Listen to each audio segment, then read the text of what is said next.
Dandruff ಸಮಸ್ಯೆ ಸಾಧಾರಣವಾಗಿ ಸುಮಾರು ಜನರು ಕಾಣ್ತಾ ಇರುತ್ತೆ. ಕೆಲವರಿಗೆ ಬಂದು ಹೋಗಿ ಮಾಡ್ತಾ ಇರುತ್ತೆ, ಕೆಲವರಿಗೆ ಕ್ರೋನಿಕ್ ಆಗಿ ಉಳ್ಕೊಂಡ್ಬಿಡುತ್ತೆ. ಎಷ್ಟೇ ಟ್ರೀಟ್ಮೆಂಟ್ ಮಾಡಿದ್ರು ಕೂಡ ಡ್ಯಾಂಡ್ರಫ್ ಸಮಸ್ಯೆಯಿಂದ ಹೊರಡೆ ಬರೋಕ್ಕಾಗ್ತಾ ಇದೆ. ಇಚ್ಚಿ ಸ್ಕಾಲ್ಪಲ್ ಕಟ್ತಾ ಬರುವಂಥದ್ದು, ಹೊಟ್ಟುದ್ರುವಂಥದ್ದು, ಬ್ಲ್ಯಾಕ್ ಡ್ರೆಸ್ ಹಾಕೊಳ್ಳೋಂಗಿಲ್ಲ, ಫಂಕ್ಷನ್ಸ್ ಅಟೆಂಡ್ ಮಾಡೋಂಗಿಲ್ಲ, ಹಾಗೆ ಕಾಣ್ತಾ ಇರುತ್ತೆ. ಎಲ್ಲರೂ ಕೇಳ್ತಾರೆ ಎಷ್ಟು ಡ್ಯಾಂಡ್ರಫ್ ಆಗಿಬಿಟ್ಟಿದೆ ಅಂತ ಹೇಳ್ಬಿಟ್ಟು. ನೀವು ಹೇಳ್ತಾ ಸುಸ್ತಾಗಿ ಹೋಗ್ಬಿಟ್ಟಿರ್ತೀರ. ಎಷ್ಟೋ ಟ್ರೀಟ್ಮೆಂಟ್ ಮಾಡಿದ್ದೀನಿ, ಎಷ್ಟೋ ಎಣ್ಣೆಗಳು ಚೇಂಜ್ ಮಾಡಿದ್ದೀನಿ, ಎಷ್ಟೋ ಶಾಂಪುಗಳು ಬದಲಾಯಿಸಿದ್ದೀನಿ, ಆದರೂ ಕೂಡ ನನ್ನ ಡ್ಯಾಂಡ್ರಫ್ ಸಮಸ್ಯೆಯಿಂದ ಹೊರಡೆ ಬರೋಕ್ಕಾಗ್ತಾ ಇರಲ್ಲ ಅಂತ ಸುಮಾರು ಜನಕ್ಕೆ ಈ ಪ್ರಾಬ್ಲಮ್ ಇರುತ್ತೆ. ವೀಕ್ಷಕರೇ, ಇದರ ಒಂದು ಮೂಲ ಕಾರಣ ಏನು? ನಿಜವಾಗ್ಲೂ ನಮ್ಮ ಡ್ಯಾಂಡ್ರಫಿನ ಸಮಸ್ಯೆ ನಮ್ಮ ಸ್ಕಾಲ್ಪ್ ಅಥವಾ ನಮ್ಮ ನೆತ್ತಿಯಲ್ಲಿದೆಯೋ ಅಥವಾ ಬೇರೆ ಎಲ್ಲೋ ಇದೆಯೋ ಅನ್ನೋದ್ರ ಬಗ್ಗೆ ನಾನು ಇವತ್ತು ಡಿಸ್ಕಸ್ ಮಾಡ್ತೀನಿ. ನಾನು ಡಾಕ್ಟರ್ ಚಂದ್ರಶೇಖರ್ ಸರ್ಜಾ, ನಿಮ್ಮ ಲೈಫ್ ಸ್ಟೈಲ್ ಫಿಸಿಷಿಯನ್. ಮುಂಚೆನೇ ಹೇಳ್ದಂಗೆ ವೀಕ್ಷಕರೇ, ಈ ಡ್ಯಾಂಡ್ರಫ್ ಸಮಸ್ಯೆ ನಮ್ಮ ಸ್ಕಾಲ್ಪ್ ಅಥವಾ ನಮ್ಮ ತಲೆಯ ನೆತ್ತಿಯ ಸಮಸ್ಯೆ ಅಲ್ಲ. ಅದರ ಒಂದು ಮುಖ್ಯ ಕಾರಣ ಅಂದ್ರೆ ನಮ್ಮ ಗಟ್ ಅಥವಾ ನಮ್ಮ ಕರಳು. ನಮ್ಮ ಸಣ್ಣ ಕರಳು ಮತ್ತು ದೊಡ್ಡ ಕರಳಿನಲ್ಲಿ ಈ ಫಂಗಸ್, ಒಂದು ಮೆಲಿಸಿಸಿಯಾ ಅನ್ನೋ ಒಂದು ಫಂಗಸ್ ಏನಿದೆ, ಅದು ಹೆಚ್ಚು ಕಂಡು ಬಂದಾಗ ನಮ್ಮ ತಲೆಯಲ್ಲೂ ಇದೇ ಮೆಲಿಸಿಸಿಯಾ ಅನ್ನುವಂಥ ಫಂಗಸ್ಸೇನೆ ಈ ಡ್ಯಾಂಡ್ರಫ್ನ ಸಮಸ್ಯೆಯನ್ನು ಉಂಟು ಮಾಡುವಂಥದ್ದು. ಸೊ ಯಾವಾಗ ತನಕ ನಿಮ್ಮ ಹೊಟ್ಟೆಯಲ್ಲಿರುವಂಥ ಈ ಕೆಟ್ಟ ಫಂಗಸ್ಸನ್ನು ನೀವು ಹೊರಡೆ ಹಾಕೋದಿಲ್ವೋ, ನಿಮ್ಮ ನೆತ್ತಿಯ ಮೇಲೆ ಬೆಳೆಯುತ್ತೆ. ನಿಮಗೆ ಸಾಧಾರಣವಾಗಿ ಸುಮಾರು ಜನಕ್ಕೆ ಈ ಗಟ್ನಲ್ಲಿ ಇನ್ಫೆಕ್ಷನ್ ಇರುತ್ತೆ, ಅಲರ್ಜಿ ಇರುತ್ತೆ, ಅಂಥವರಿಗೆ ಚರ್ಮದಲ್ಲಿ ಅಲರ್ಜಿ ಬರ್ತಾ ಇರುತ್ತೆ. ಇದಕ್ಕೆ ನಾವು ಗಟ್ ಸ್ಕಿನ್ ಆಕ್ಸಿಸ್ ಅಂತ ಹೇಳ್ತೀವಿ. ಈ ಗಟ್ ಸ್ಕಿನ್ ಆಕ್ಸಿಸ್ನ ಸರಿಯಾಗಿ ಇಟ್ಕೊಂಡ್ರೆ ನಾವು ಡ್ಯಾಂಡ್ರಫ್ ಸಮಸ್ಯೆಯಿಂದ ಸುಮಾರು ಜನಕ್ಕೆ ಸಂಪೂರ್ಣವಾಗಿ ಹೊರಗೆ ಬರೋಕ್ಕೆ ಸಾಧ್ಯವಾಗಿದೆ. ಅದು ಯಾವ ರೀತಿ, ಯಾವ ಟೆಕ್ನಿಕ್ ಅಂತ ನಾನು ಮುಂಚೆ ಹೇಳ್ತೀನಿ. ಅದಕ್ಕಿಂತ ಮುಂಚೆ ಈ ಕಾರಣಗಳು ಹೋಗೋಣ. ಯಾಕೆ ಈ ಫಂಗಸ್ ಬೆಳೆಯುತ್ತೆ ನಮ್ಮ ಹೊಟ್ಟೆನಲ್ಲಿ?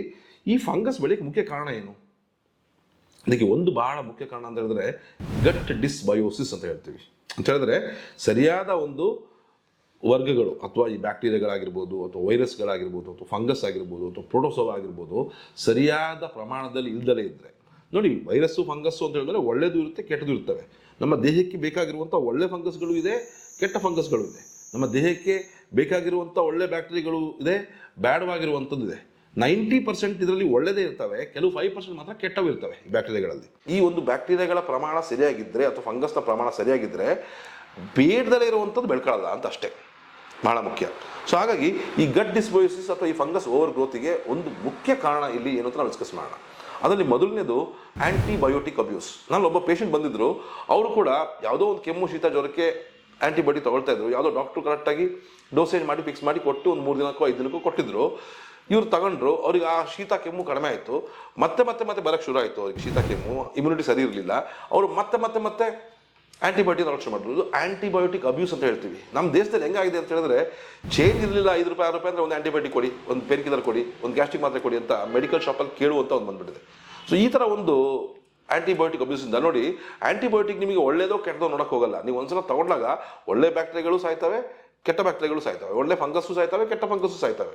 ಸೊ ಈಗ ಆಗಿರಿಂದ ಈ ಡಿಸ್ಬಯೋಸಿಸ್ ಆಗೋದ್ರಿಂದ ಏನಾಗುತ್ತೆ ಅಂತ ಹೇಳಿದ್ರೆ, ಕೆಟ್ಟ ಫಂಗಸ್ನ ಹೆಚ್ಚು ಡೆವಲಪ್ ಆಗಲಿಕ್ಕೆ ಅದು ಸಹಾಯವನ್ನು ಮಾಡುತ್ತೆ. ಈ ಒಂದು ಸರಿಯಾಗಿ ಒಂದು ಆ್ಯಂಟಿಬಯೋಟಿಕ್ಸ್ನ ಇಲ್ದಲೇ ನಾವು ಒಂದು ನ್ಯಾಚುರಲ್ ಪ್ರೋಬಯೋಟಿಕ್ಸ್ನ ತಗೊಳ್ಳೋದ್ರಿಂದ, ಒಳ್ಳೆ ಬ್ಯಾಕ್ಟೀರಿಯಾಗಳನ್ನ ಡೆವಲಪ್ ಮಾಡೋದ್ರಿಂದ ಈ ಒಂದು ಫಂಗಸ್ನ ಬೆಳೆಯೋದನ್ನ ನಾವು ತಡೆಗಟ್ಬೋದು. ಎರಡನೇದಾಗಿ ಆ್ಯಂಟಾಸಿಡ್ ಅಬ್ಯೂಸ್, ಅಂದರೆ ಗ್ಯಾಸ್ಟ್ರಿಕ್ ಮಾತ್ರೆಗಳು ಜಾಸ್ತಿ ನುಂಗುವಂಥದ್ದು.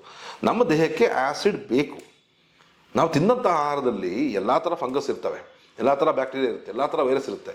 ಆ್ಯಸಿಡ್ನ ಮುಖ್ಯ ಉದ್ದೇಶ ಏನು ಗೊತ್ತಾ? ಈ ಫುಡ್ನಲ್ಲಿರುವಂಥ ಈ ಬ್ಯಾಕ್ಟೀರಿಯಾಗಳನ್ನ ಫಂಗಸ್ನ ಸಾಯಿಸುವಂಥದ್ದು, ಕೆಟ್ಟ ಫಂಗಸ್ನ ಕೆಟ್ಟ ಬ್ಯಾಕ್ಟೀರಿಯಾಗಳನ್ನ ಸಾಯಿಸುವಂಥದ್ದು, ಸ್ಟೆರಿಲೈಸ್ ಮಾಡೋದು ಒಂದು ಬಹಳ ಮುಖ್ಯ ಒಂದು ಕೆಲಸ ಅಂತ ಹೇಳಿದ್ರೆ ಈ ಆ್ಯಸಿಡ್ದು, ಈ ಸ್ಟೆರಿಲೈಸ್ ಮಾಡುವಂಥದ್ದು. ನಾವು ಆ್ಯಂಟಾಸಿಡ್ನ ಜಾಸ್ತಿ ನುಂಗ್ತಾ ಹೋದ್ರೆ ಏನಾಗುತ್ತೆ ಅಂತ ಹೇಳಿದ್ರೆ ಇದರ ಉತ್ಪಾದನೆ ಕಡಿಮೆ ಆಗುತ್ತೆ, ನಮ್ಮ ಆ್ಯಸಿಡ್ನ ಉತ್ಪಾದನೆ ಕಡಿಮೆ ಆಗೋಗುತ್ತೆ. ಆವಾಗ ಏನಾಗುತ್ತೆ ಅಂದರೆ ಈ ಫುಡ್ನಲ್ಲಿ, ನಮ್ಮ ಆಹಾರದಲ್ಲಿರುವಂಥ ಈ ಕೆಟ್ಟ ಫಂಗಸ್ಸು ಮತ್ತು ಕೆಟ್ಟ ಬ್ಯಾಕ್ಟೀರಿಯಾ ನಮ್ಮ ಕರಳನ್ನು ಸೇರಿಕೊಳ್ಳುತ್ತೆ. ಅಲ್ಲಿ ಈ ಫಂಗಸ್ ಮಲ್ಟಿಪ್ಲೈ ಆಗುತ್ತೆ, ಅಲ್ಲಿ ಸಾಮ್ರಾಜ್ಯವನ್ನು ಸ್ಥಾಪಿಸ್ಕೊಳ್ಳುತ್ತೆ. ಹಾಗಾಗಿ ಆ್ಯಸಿಡ್ ಲೆವೆಲ್ಸ್ನ ಸರಿಯಾಗಿ ಇಟ್ಕೋಬೇಕು. ಹೇಗೆ ಮಾಡ್ಕೋಬೇಕು ಅನ್ನೋದು ನಾನು ಟೆಕ್ನಿಕ್ ನಾನು ನಿಮಗೆ ಕೊನೆಗೆ ಹೇಳ್ತೀನಿ. ಅದಕ್ಕಿಂತ ಮುಂಚೆ ಕೆಲವು ಕಾರಣಗಳು ನೀವು ನೋಡಿ, ತಿಳಿದೋ ಈ ತಪ್ಪು ಮಾಡ್ತಾ ಇದ್ದೀರಾ, ಆ ತಪ್ಪುಗಳನ್ನ ಮಾಡಬೇಡಿ ಅಂತ ಹೇಳಲಿಕ್ಕೋಸ್ಕರ, ನಾವು ಎಚ್ಚರಿಕೋಸ್ಕರ ಈ ಸ್ಟಾರ್ಟಿಂಗಲ್ಲಿ ಸ್ವಲ್ಪ ನಾನು ಇದ್ರ ಬಗ್ಗೆ ಸ್ವಲ್ಪ ಡಿಸ್ಕ್ರಿಪ್ಷನ್ ಕೊಡ್ತೀನಿ. ಎರಡನೇದಾಗಿ ಒಂದು ಗಟ್ ಡಿಸ್ಬಯೋಸಿಸ್ ಆಯಿತು. ಎರಡನೇದಾಗಿ ಅಂತ ಹೇಳಿದ್ರೆ ಕೆಲವು ನ್ಯೂಟ್ರಿಷನಲ್ ಡಿಫಿಷಿಯನ್ಸೀಸ್. ನಮ್ಮ ದೇಹದಲ್ಲಿ ನಿಮಗೆ ತಿಳಿದೇನೋ ಕೆಲವು ಪೋಷಕಾಂಶಗಳ ಕೊರತೆ ಇರುತ್ತೆ. ಸಾಧಾರಣವಾಗಿ ಈ ಡ್ಯಾಂಡ್ರಫ್ ಸಮಸ್ಯೆ ಇದ್ದವ್ರಲ್ಲಿ ಒಂದು ಮುಖ್ಯವಾಗಿ ಕಾಣೋದು ಅಂತ ಹೇಳಿದ್ರೆ ಈ ಜಿಂಕ್ ಡಿಫಿಷಿಯನ್ಸಿ. ಈ ಜಿಂಕ್ ಅನ್ನೋ ಒಂದೇನಿದೆ ಮಿನರಲ್ ಅಥವಾ ಖನಿಜ ನಮ್ಮ ದೇಹದಲ್ಲಿ ಈ ಸೆಬೋರಿಕ್ ಡರ್ಮಟೈಟಿಸ್ ಅಥವಾ ಇನ್ನು ನೋಡಿ, ಈಗ ಡ್ಯಾಂಡ್ರಫ್ ಜಾಸ್ತಿ ಆದರೆ ಅದು ಕೇಳೋದು ನಾವು ಸೆಬೋರಿಕ್ ಡರ್ಮಟೈಟಿಸ್ ಅಂತ. ಅದಕ್ಕಿಂತ ಹೈಯರ್ ಸ್ಟೇಜ್ಗೆ ಹೋದರೆ ಇದನ್ನು ಸ್ಕಾಲ್ಪ್ ಸೋರಿಯಸ್ ಅಂತ ಹೆಸರು ಕೊಟ್ಟುಬಿಡ್ತಾರೆ. ಇದು ಈ ಸೀಬಮ್ ಅಂತ ಏನಿದೆ ನೋಡಿ, ನೀವು ಸಾಧಾರಣವಾಗಿ ಕೆಲವು ಕೊಬ್ಬರಿ ಎಣ್ಣೆನೋ ಅಥವಾ ಬೇರೆ ಎಣ್ಣೆಗಳನ್ನ ಯೂಸ್ ಮಾಡಿದಾಗ ನಿಮಗೆ ಈ ಡ್ಯಾಂಡ್ರಫ್ ಸಮಸ್ಯೆ ಜಾಸ್ತಿ ಆಗುತ್ತೆ. ಈ ಸ್ಕ್ಯಾಲ್ಪ್ನಲ್ಲಿ ಕೂಡ ಕೆಲವು ನೀಮು ಅಥವಾ ಬೇರೆ ಥರ ಹರ್ಬ್ಸ್ ಇದ್ದಾಗ ನೀವು ತಲೆಗೆ ಹಚ್ಕೊಂಡು ಮಾಡಿದಾಗ ಸ್ವಲ್ಪ ದಿನ ನಿಮಗೆ ಕಡಿಮೆ ಆದಂಗೆ ಕೂಡ ಅನಿಸುತ್ತೆ, ಯಾಕಂದರೆ ನೆತ್ತಿ ಮೇಲಿರುವಂಥ ಫಂಗಸ್ನ ಮಾತ್ರ ಸಾಯಿಸುತ್ತೆ. ಆದರೆ ಈ ಜಿಂಕ್ ಏನಾದರೂ ಈ ಪ್ರಮಾಣದಲ್ಲಿ ಅಧಿಕ ಪ್ರಮಾಣದಲ್ಲಿ ಇದ್ದರೆ ಈ ಸೆವರಿ ಡೆವಲಪ್ಮೆಂಟ್ ಅವಾಯ್ಡ್ ಮಾಡುತ್ತೆ, ಈ ಫಂಗಸ್ನ ನೆಲೆಯೂರಿಕೆ ಅದು ಹೆಲ್ಪ್ ಮಾಡೋದಂದರೆ ತೆಗೆದುಹಾಕುತ್ತೆ ಅಂತ. ನಮ್ಮ ಸ್ಕಾಲ್ಪ್ ಮೇಲೆ ಈಗ ನಮ್ಮ ದೇಹದಲ್ಲಿ ಈಗ ಜಿಂಕ್ನ ಪ್ರಮಾಣ ಜಾಸ್ತಿ ಇದ್ದರೆ ನಮ್ಮ ನೆತ್ತಿಯ ಮೇಲೆ ಈ ಫಂಗಸ್ನ ಬೆಳೆಯುವಂಥ ಒಂದು ಪ್ರಮಾಣ ತುಂಬ ಕಡಿಮೆ ಆಗುತ್ತೆ. ಹಾಗಾಗಿ ಜಿಂಕ್ ಡಿಫಿಷಿಯನ್ಸಿ ಆಗದಂಗೆ ನೋಡ್ಕೋಬೇಕಾಗುತ್ತೆ. ಎರಡನೇದಾಗಿ ವೈಟಮಿನ್ ಡಿನೂ ಕೂಡ ಬಹಳ ಮುಖ್ಯ ಕಾರಣ. ನಮ್ಮ ದೇಹದಲ್ಲಿ ಯಾವುದೇ ರೀತಿಯ ಇನ್ಫೆಕ್ಷನ್ ತಡೆಗಟ್ಟಲಿಕ್ಕೆ, ನಮ್ಮ ರೋಗ ನಿರೋಧಕ ಶಕ್ತಿಯನ್ನು ಜಾಸ್ತಿ ಮಾಡಲಿಕ್ಕೆ, ಮತ್ತು ನಮ್ಮ ಒಂದು ಏನು ಕ್ಯಾಟಲ್ಸಲಿನ್ ಮತ್ತು ಡಿಫೆನ್ಸಿನ್ ಅಂತ ಒಂದು ಏನು ಎರಡು ಪಿಗ್ಮೆಂಟ್ಗಳು ಪ್ರೋಟೀನ್ಗಳಿದೆ ನಮ್ಮ ದೇಹದಲ್ಲಿ, ಅದು ಸರಿಯಾಗಿ ಕೆಲಸ ಮಾಡಬೇಕು, ನಮ್ಮ ಇಮ್ಯೂನ್ ಸಿಸ್ಟಮ್ ಸರಿಯಾಗಿ ಕೆಲಸ ಮಾಡಬೇಕು ಅಂದರೆ ವೈಟಮಿನ್ ಡಿ ಬಹಳ ಮುಖ್ಯ. ಹಾಗಾಗಿ ವೈಟಮಿನ್ ಡಿ ಯಥೇಚ್ಛವಾಗಿ ನಮ್ಮ ದೇಹದಲ್ಲಿ ಇರಬೇಕು. 40 ರಿಂದ 50 ನ್ಯಾನೋಗ್ರಾಮ್ ಪರ್ ಡೆಸಿಲೀಟರ್ ಇದ್ದರೆ ನಮ್ಮ ದೇಹದಲ್ಲಿ ಈ ಪದೇ ಆಗುವಂಥ ಇನ್ಫೆಕ್ಷನ್ಸ್ನ ಅವಾಯ್ಡ್ ಮಾಡೋಕ್ಕೆ ಸಾಧ್ಯ. ಯಾಕಂದರೆ ಈ ಫಂಗಸ್ ಎಸ್ಪೆಷಲಿ ಇದು ಆಪರ್ಚುನಿಸ್ಟಿಕ್ ಫಂಗಸ್, ಅವಕಾಶವಾದಿಗಳು. ನಮ್ಮ ದೇಹದ ನಮ್ಮ ಇಮ್ಯುನಿಟಿ ಡೌನ್ ಆದಾಗಲೇ ಅವು ಬಂದು ಅಲ್ಲಿ ಸೇರ್ಕೊಳ್ಳೋವಂಥವು. ನಮ್ಮ ತಲೆ ಮೇಲೂ ಕೂಡ ಅದಕ್ಕೆ ಅವಕಾಶ ಕೊಟ್ಟರೆ ಅದು ಬೆಳ್ಕೊಳ್ಳೋವಂಥದ್ದು. ಈ ವೈಟಮಿನ್ ಡಿ ಹೇರಳವಾಗಿದ್ದರೆ ಅದಕ್ಕೆ ಅವಕಾಶನೇ ಸಿಗಲ್ಲ. ಹಾಗಾಗಿ ಈ ನ್ಯೂಟ್ರಿಷನಲ್ ಡಿಫಿಷಿಯನ್ಸಿ ಭಾಳ ಮುಖ್ಯ. ಅದೇ ರೀತಿ ಒಮೆಗಾ 3 ಕೂಡ, ಒಮೆಗಾ 3 ಫ್ಯಾಟಿ ಆಸಿಡ್ಸ್ ನೀವೆಲ್ಲ ಕೇಳ್ಬೋದು. ಮೀನಿನ ಎಣ್ಣೆ, ಫಿಶ್ ಆಯಿಲ್ಸಲ್ಲಿ, ಅಗಸೆ ಬೀಜದಲ್ಲಿ, ಅವೊಕ್ಯಾಡೋಸ್ನಲ್ಲಿ, ಬೆಣ್ಣೆಹಣ್ಣೆಲ್ಲ ಹೇರಳವಾಗಿ ಒಮೆಗಾ 3 ವಾಲ್ನಟ್ಸಲ್ಲೆಲ್ಲ ಜಾಸ್ತಿ ಸಿಗುತ್ತೆ. ಸೊ ಈ ಒಮೆಗಾ 3 ನಮ್ಮ ದೇಹಕ್ಕೆ ಅತಿ ಮುಖ್ಯವಾದಂಥ ಒಂದು ಫ್ಯಾಟಿ ಆಸಿಡ್. ಇದು ಹೇರಳವಾಗಿ ಇದ್ದಾಗ ಕೂಡ ನಮ್ಮ ಇಮ್ಯೂನ್ ಸಿಸ್ಟಮ್ ಚೆನ್ನಾಗಿರುತ್ತೆ, ನಮ್ಮ ಚರ್ಮದ ಆರೋಗ್ಯ ಚೆನ್ನಾಗಿರುತ್ತೆ ಅಂತ ವೈರಕ್ತವಾಗಿದೆ. ಚರ್ಮದ ಆರೋಗ್ಯ ಚೆನ್ನಾಗಿರಲಿಕ್ಕೆ, ಚರ್ಮದ pH ಸರಿಯಾಗಿರಲಿಕ್ಕೆ ಒಮೆಗಾ 3 ಬಹಳ ಮುಖ್ಯ. ಈ ಚರ್ಮದ ಆರೋಗ್ಯ pH ಸರಿಯಾಗಿದ್ದರೆ ಕೆಟ್ಟ ಫಂಗಸ್ ಬಂದಲ್ಲಿ ಬೆಳೆಯೋದೇ ಇಲ್ಲ. ಹಾಗಾಗಿ ಈ ಸಣ್ಣ ತಪ್ಪುಗಳನ್ನ ಫಸ್ಟ್ ಬಿಡಬೇಕು. ಯಾಕಂದರೆ ಕೇವಲ ಯಾವುದೋ ಎಣ್ಣೆ ಅಪ್ಲೈ ಮಾಡ್ತಾ ಇದ್ದೀನಿ, ಯಾವುದೋ ಶಾಂಪು ಅಪ್ಲೈ ಮಾಡ್ತಾ ಇದ್ದೀನಿ, ಅದು ನನ್ನ ಸಮಸ್ಯೆ ಹೋಗ್ತಾ ಇಲ್ಲ ಅಂತ ಹೇಳಿದವರಲ್ಲಿ ಇದು ಮುಖ್ಯ. ಹಾಗಾಗಿ ಇದನ್ನು ಹೇಗೆ ನಾನು ಇವಾಗ ರಿವರ್ಸ್ ಮಾಡೋದು ಅಂತ ಹೇಳ್ತೀನಿ. ಈಗ ಒಂದು ಸಿಂಪಲ್ ಡಯಟ್ ಪ್ಲಾನ್ ಬಗ್ಗೆ ಕೂಡ ನಾನು ಹೇಳ್ತೀನಿ. ಈಗ ಡ್ಯಾಂಡ್ರಫ್ನ ತೆಗೆದು ಹಾಕಲಿಕ್ಕೆ ನೀವು ಯಾವ ರೀತಿಯ ಯೂಸ್ ಮಾಡಿ, ಪ್ರತಿಯೊಂದಕ್ಕೂ ಮದ್ದು ಅಂತ ಹೇಳೋಕ್ಕಾಗಲ್ಲ. ಆದರೆ ಇದೆಲ್ಲದೂ ಸರಿ ಮಾಡ್ತಾ ಇದ್ರೆ ನೀವು ಯಾವುದೇ ಟ್ರೀಟ್ಮೆಂಟ್ ಮಾಡ್ತಾ ಇರಿ, ನೀವು ಅದಕ್ಕೆ ಮೆಡಿಸಿನ್ಸ್ ತಗೊಳ್ತಾ ಇರಿ, ಅದು ಸರಿಯಾಗಿ ವರ್ಕ್ ಆಗಬೇಕು, ನಿಮ್ಮ ಡ್ಯಾಂಡ್ರಫಿಂದ ಸಂಪೂರ್ಣವಾಗಿ ಹೊರಗಡೆ ಬರಬೇಕು ಅಂತ ಹೇಳಿದ್ರೆ ಈ ಕೆಲವು ಟಿಪ್ಸ್ ನೀವು ಫಾಲೋ ಮಾಡಲೇಬೇಕು. ಅದರಲ್ಲಿ ಒಂದು ಭಾಳ ಮುಖ್ಯವಾಗಿ ನಾನು ಮುಂಚೆನೇ ಹೇಳ್ದಂಗೆ ಆ್ಯಂಟಿಬಯೋಟಿಕ್ಸ್ನ ಪದೇ ತಗೊಳ್ಳೋವಂಥದ್ಕಿಂತ ನ್ಯಾಚುರಲ್ ಆಗಿರುವಂಥ ಯಾವುದಾದ್ರು ಒಂದು ಗಿಡಮೂಲಿಕೆಗಳಿಂದ ಅಥವಾ ಹರ್ಬಲ್ ಆ್ಯಂಟಿಬಯೋಟಿಕ್ಸ್ ಸಿಗ್ತವೆ, ನ್ಯಾಚುರಲ್ ಆಗಿರುವಂಥ ಮೆಡಿಕೇಶನ್ಸ್ ಸಿಗ್ತವೆ. ಈಗ ಜೇಸ್ಟ್ ಮಧು ಇರ್ಬೋದು, ಅಥವಾ ಅರ್ಶಿನ ಇರ್ಬೋದು, ಅಥವಾ ಬೆಳ್ಳುಳ್ಳಿ ಇರ್ಬೋದು, ಶುಂಠಿ ಇರ್ಬೋದು, ಇವೆಲ್ಲ ನೋಡಿ ತಲಾಂತರದಿಂದ ಶೀತ, ಕೆಮ್ಮು, ಜ್ವರಕ್ಕೆ ಮನೇಲೆ ಮಾಡ್ಕೊಂಡು ಬಂದಂಗಿದು. ಫಸ್ಟ್ 2-3 ದಿನ ನೋಡಿ, ತೀರಾ 3 ದಿನ ಜ್ವರ ಕಡಿಮೆ ಆಗಲು 2 ದಿನ 3 ದಿನ, ಅದಾದ ನಂತರ ಡಾಕ್ಟರ್ ಹತ್ರ ಹೋಗ್ಬೇಕಾದ್ರೆ ಆ್ಯಂಟಿಬಯೋಟಿಕ್ಸ್ ಬೇಕೋ ಅದು ತಗೊಳ್ಳಿ. ಬರೋಕ್ಕಿಂತ ಈಗ ಜ್ವರ ಬರ್ತಾ ಇದೆ ಅಂತ ಅಂದ ತಕ್ಷಣ, ಶೀತ ಬರ್ತಾ ಇದೆ ಅಂತ ಹೇಳಿದ ತಕ್ಷಣ ನಾನು ಒಂದು ಯಾವುದೋ ಒಂದು ತಗೊಂಡ್ಬಿಡ್ತೀನಿ, ಅಜಿಥ್ರೋಮೈಸಿನ್ ತಗೊಂಡ್ಬಿಡ್ತೀನಿ, ನಾಳೆನೇ ಸರಿಯಾಗಬೇಕು, ನಾಳೆನೇ ಕೆಲಸಕ್ಕೆ ಆಗಬೇಕು. ಟೈಮ್ ಕೊಡಿ. ನಿಮ್ಮ ದೇಹದಲ್ಲಿ ಒಂದು ಜ್ವರನೋ ಏನೋ ಒಂದು ಬರ್ತಾ ಇದೆ ಅಂತ ಹೇಳಿದ್ರೆ ತಕ್ಷಣ ನೀವು ಆ್ಯಂಟಿಬಯೋಟಿಕ್ ತಗೋಬೇಕು ಅಂತ ಯಾವ ರೂಲ್ಸು ಇಲ್ಲ. ಹಾಗಾಗಿ ಎರಡನೇದಾಗಿ ಸಣ್ಣ ಪುಟ್ಟ ಏನೋ ಊಟ ವೇರಿಯೇಷನ್ ಆಯಿತು, ಅದಾಯಿತು ಇದಾಯಿತು ಅಂತ ಹೇಳಿದ ತಕ್ಷಣ ಆ್ಯಂಟಾಸಿಡ್ ನುಂಗುವಂಥದ್ದು, ಮೆಡಿಕಲ್ಸ್ ಹೋಗ್ಬಿಟ್ಟು ಯಾವುದೋ ಒಂದು ಮೆಡಿಸಿನ್ಸ್ನ ಕೈ ಕೊಡ್ತಾರೆ ನಿಮಗೆ, ಗ್ಯಾಸ್ಟ್ರಿಕ್ ಮಾತ್ರೆ ಅಂತ ಹೇಳ್ಬಿಟ್ಟು ಆ ಗ್ಯಾಸ್ಟ್ರಿಕ್ ಮಾತ್ರನ ಪದೇ ನುಂಗೋದು, ಇದು ಮಾಡ್ತಾ ಇರೋದು ಏನಂತಂದರೆ ಆ್ಯಸಿಡ್ ಲೆವೆಲ್ಸ್ ಡೌನ್ ಆಗುತ್ತೆ. ಸೊ ಹಾಗಾಗಿ ಆ ಕೆಲಸಗಳ ತಪ್ಪುಗಳನ್ನ ಕೂಡ ಮಾಡ್ಕೋಬೇಡಿ. ನ್ಯಾಚುರಲ್ ಆಗಿ ನಿಮ್ಮ ಗ್ಯಾಸ್ಟ್ರಿಕ್ ನಿಮ್ಮ ಡಯಟ್ನಲ್ಲಿ ಸರಿ ಮಾಡ್ಕೊಳ್ಳಿ. ಸಾಧ್ಯವಾದಷ್ಟು ಆ್ಯಂಟಾಸಿಡ್ನ ಅಬ್ಯೂಸ್ ಮಾಡೋದನ್ನ ಅವಾಯ್ಡ್ ಮಾಡಿ. ಜೊತೆಗೆ ಈ ಥರ ಪ್ರಾಬ್ಲಮ್ ಇದ್ದವರಲ್ಲಿ ಅಜೀರ್ಣ ಸಮಸ್ಯೆ ಸಾಮಾನ್ಯವಾಗಿರುತ್ತೆ, ಕೂದಲು ಉದುರೋಕೆ ಹೇರಳವಾಗಿರುತ್ತೆ. ಯಾಕೆ ಅಂತ ಹೇಳಿದ್ರೆ ಆ್ಯಂಟಾಸಿಡ್ ಯೂಸ್ ಮಾಡೋದ್ರಿಂದ ನಮ್ಮ ದೇಹದಲ್ಲಿ ಪ್ರೋಟೀನ್ಗಳು ಸರಿಯಾಗಿ ಡೈಜೆಸ್ಟ್ ಆಗಲ್ಲ.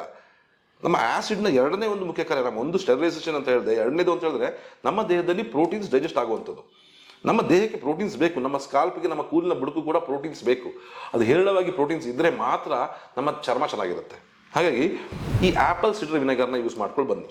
ಈ ಆ್ಯಪಲ್ ಸಿಡರ್ ವಿನೆಗರ್ ಅಂತ ನಿಮ್ಗೆ ಸೂಪರ್ ಮಾರ್ಕೆಟಲ್ಲಿ ಸಿಗುತ್ತೆ. ಅದನ್ನು ಬೇಕಾದ್ರೆ ಒಂದು 5 ml ಒಂದು 100 ml ನೀರಿಗೆ ಹಾಕ್ಬಿಟ್ಟು ಊಟಕ್ಕಿಂತ ಒಂದು ಅರ್ಧ ಗಂಟೆ ಮುಂಚೆ ಕುಡಿತಾ ಬಂದಲ್ಲಿ ಒಳ್ಳೆ ಆ್ಯಸಿಡ್ ಪ್ರೊಡಕ್ಷನ್ ಆಗುತ್ತೆ. ಈ ಕೆಟ್ಟ ಫಂಗಸ್ಗಳು ಬೇಗ ಸಾಯ್ತವೆ, ಕೆಟ್ಟ ಫಂಗಸ್ಗಳು ಬೆಳೆಯೋಕ್ಕೆ ಆಸ್ಪದನೆ ಸಿಗಲ್ಲ. ಹಾಗೆ ಫಸ್ಟ್ ಆ್ಯಸಿಡ್ನಿಂದ, ಆ್ಯಪಲ್ ಸಿಡರ್ ವಿನೆಗರ್ನಿಂದ ನೀವು ನಿಮ್ಮ ಫಂಗಸ್ನ ಕ್ಲೀನ್ ಮಾಡ್ತಾ ಇರ್ತೀರ. ಸೊ ಎರಡನೇದು. ಇಲ್ಲ ಸಾಧ್ಯವಾದರೆ ನೀವು ಬೇಕಾದ್ರೆ ತಲೆ ಬುಡದಲ್ಲಿ ಏನಾದ್ರು ಹಚ್ಕೋಬೇಕು ಅಂತಿದ್ರೆ ಆ್ಯಪಲ್ ಸಿಡರ್ ವಿನೆಗರ್ನ ಒಂದು 2 ರಿಂದ 3 ml ಒಂದು 200 ml ನೀರಿನಲ್ಲಿ ಹಾಕಿಬಿಟ್ಟು ಲೈಟಾಗಿ ಅದರಲ್ಲಿ ಆ್ಯಪಲ್ ಸಿಡರ್ ವಿನೆಗರ್ನಿಂದ ನಿಮ್ಮ ಸ್ಕಾಲ್ಪ್ನ ವಾಶ್ ಮಾಡ್ತಾ ಬಂದಲ್ಲಿ ಕೂಡ ಅಲ್ಲಿ ಫಂಗಸ್ ಬೆಳೆಯೋದು ತಡೆಗಟ್ಬೋದು. ಜೊತೆಗೆ ಈ ಗ್ರೀನ್ ಟೀಲಿ ಹೇರ್ ವಾಶ್ ಮಾಡೋದನ್ನ ಕೂಡ, ಗ್ರೀನ್ ಟೀಯನ್ನು ಮಾಡ್ಕೊಂಡು ತುಂಬ ಡೈಲ್ಯೂಟ್ ಮಾಡಿಬಿಟ್ಟು ಅದರಲ್ಲೂ ಕೂಡ ನಿಮ್ಮ ಸ್ಕಾಲ್ಪ್ನ ನೆತ್ತಿಯನ್ನು ಸ್ವಲ್ಪ ತೊಳೆದ್ಬಿಟ್ಟು ನಂತರ ಸ್ನಾನ ಮಾಡೋದ್ರಿಂದ ಕೂಡ ಆ ಫಂಗಸ್ ಬೆಳೆಯೋದನ್ನ ಅವಾಯ್ಡ್ ಮಾಡ್ಕೋಬೋದು. ಜೊತೆಗೆ ನಾನು ಮುಂಚೆ ಹೇಳ್ದಂಗೆ nutritional deficiencies, zinc, vitamin D ಮತ್ತು ಒಮೆಗಾ 3 ಗೊತ್ತಿರಂಗೆ ಜಿಂಕ್ ಎಲ್ಲ ಸಿಗುವಂಥದ್ದು ಈ ಪಂಪ್ಕಿನ್ ಸೀಡ್ಸಲ್ಲಿ, ಫ್ಲಾಕ್ಸ್ ಸೀಡ್ಸ್ ಇರ್ಬೋದು, ಚೀನಿಕಾಯಿ ಬೀಜ ಅಂತ ಹೇಳಿರ್ತೀವಿ, ಅದರಲ್ಲಿ ಸೂರ್ಯಕಾಂತಿ ಬೀಜದಲ್ಲಿ ಎಲ್ಲ ಹೇರಳವಾಗಿ ಜಿಂಕ್ ಇರುತ್ತೆ. ಕೆಲವು ನಟ್ಸ್ಗಳು ಕೂಡ, ವಾಲ್ನಟ್ ಇರ್ಬೋದು, ಬಾದಾಮಿ ಇರ್ಬೋದು, ಅದರಲ್ಲೂ ಕೂಡ ಜಿಂಕ್ನ ಅಂಶ ಜಾಸ್ತಿ ಇರುತ್ತೆ. ಈ ಜಿಂಕ್ ಹೇರಳವಾಗಿರುವಂಥ ಆಹಾರಗಳನ್ನ ನೀವು ಗೂಗಲ್ ಮಾಡಿದ್ರೆ ನಿಮಗೆ ಸುಮಾರು ಸಿಗುತ್ತೆ. ಅದನ್ನು ಸೇವಿಸ್ತಾ ಬರೋದ್ರಿಂದ ಕೂಡ ಈ ಫಂಗಸ್ ಗ್ರೋತ್ ತಡೆಗಟ್ಟಬಹುದು. Vitamin D is A sunshine vitamin ಚೆನ್ನಾಗಿ ಬಿಸಿಲಿಗೆ ಎಕ್ಸ್ಪೋಸ್ ಮಾಡೋದ್ರಿಂದ ಕೂಡ ಈ ಫಂಗಸ್ಗಳು ಸಾಯ್ತವೆ. ಜೊತೆಗೆ ವೈಟಮಿನ್ ಡಿ ಲೆವೆಲ್ಸ್ ಜಾಸ್ತಿ ಆಗುತ್ತೆ. ತುಂಬ ಕಡಿಮೆ ಇತ್ತು ನಿಮ್ಮ ದೇಹದಲ್ಲಿ ವೈಟಮಿನ್ ಡಿ ಅಂದರೆ ಡ್ಯಾಂಡ್ರಫ್ ಸಮಸ್ಯೆ ಇದ್ದವರು ನಿಮ್ಮದು ವೈಟಮಿನ್ ಡಿ ಚೆಕ್ ಮಾಡಿಸ್ಕೊಂಡು ನೋಡಿ, 20-30 ರೇಂಜಲ್ಲಿ ಇದ್ದರೆ ನೀವು ವಿಟಮಿನ್ ಡಿ ಸಪ್ಲಿಮೆಂಟ್ಸ್ ತೊಗೋಬೇಕಾಗುತ್ತೆ. ಒಂದು ವಾರಕ್ಕೊಂದು 60,000 ಯೂನಿಟ್ಸ್ ಅಂತ ಏನು ಬರುತ್ತೆ, ಅದನ್ನು ಒಂದು 8 ವಾರಗಳ ಕಾಲ ತಗೊಂಡ್ಬಿಟ್ಟು ಅದರ ನಂತರ ತಿಂಗಳಿಗೆ ಒಂದರಂತೆ ತಗೊಳ್ತಾ ಬರೋದ್ರಿಂದ ಕೂಡ ವೈಟಮಿನ್ ಡಿ ಲೆವೆಲ್ಸ್ ಮೇಂಟೈನ್ ಆಗುತ್ತೆ. ಡ್ಯಾಂಡ್ರಫ್ ಸಮಸ್ಯೆ ಕಡಿಮೆ ಆಗಿ ಸಂಪೂರ್ಣವಾಗಿ ಬಿಡೋ ಸಮೇತ ಹೋಗುತ್ತೆ. ಇದಕ್ಕೆ ಒಮೆಗಾ 3 ಸಾಧಾರಣವಾಗಿ ನಾನು ಮುಂಚೆನೇ ಹೇಳ್ದಂಗೆ ಮೀನುಗಳಲ್ಲಿ, ಸಮುದ್ರದ ಮೀನುಗಳಲ್ಲಿ, ಅಗಸೆ ಬೀಜದಲ್ಲಿ, ವಾಲ್ನಟ್ಸಲ್ಲಿ, ವೆಜಿಟೇರಿಯನ್ ನಾನ್ ವೆಜ್ ಸೋರ್ಸಸ್ ತುಂಬ ಇದೆ. ಒಮೆಗಾ 3ಯ ಸಪ್ಲಿಮೆಂಟ್ಸ್ ಕೂಡ ನೀವು ತೊಗೋಬೋದು. 1000 EPA DHA ಅಂತ ಏನು ಸಿಗುತ್ತೆ, ಆ ಸಪ್ಲಿಮೆಂಟ್ಸ್ನ ತೊಗೊಂಡ್ರಿಂದ ಕೂಡ ಈ ಗಟ್ ಡಿಸ್ಬೋಸಸ್ ತಗಟ್ಟುತ್ತೆ, ಚರ್ಮದ ಕಾಂತಿ, ಚರ್ಮದ ಲಸ್ಟರ್ ಚೆನ್ನಾಗಾಗುತ್ತೆ. ಈ ಡ್ಯಾಂಡ್ರಫ್ ಸಮಸ್ಯೆಯಿಂದ ತುಂಬ ವರ್ಷದಿಂದ ಬಳತಿರೋರಿಗೆ ತುಂಬ ಆರಾಮ್ ಮಾಡೋ ಥರ ಸಹಾಯ ಮಾಡಿದೆ. ನಾನು ಸುಮಾರು ಪೇಷಂಟ್ಗಳಲ್ಲಿ ಈ ಸಣ್ಣ ಸಣ್ಣ ಟಿಪ್ಸು ತುಂಬ ಚೆನ್ನಾಗಿ ಕೆಲಸ ಮಾಡಿದೆ. ನೀವು ಟ್ರೈ ಮಾಡಿ ನೋಡಿ, ಡ್ಯಾಂಡ್ರಫ್ ಸಮಸ್ಯೆಯಿಂದ ಹೊರಗೆ ಬನ್ನಿ. ನನ್ನ ಚಾನಲ್ ಇನ್ನೂ ಸಬ್ಸ್ಕ್ರೈಬ್ ಮಾಡಿಲ್ಲ ಅಂದರೆ ಖಂಡಿತವಾಗ್ಲೂ ಮಾಡಿ. Thank you very much.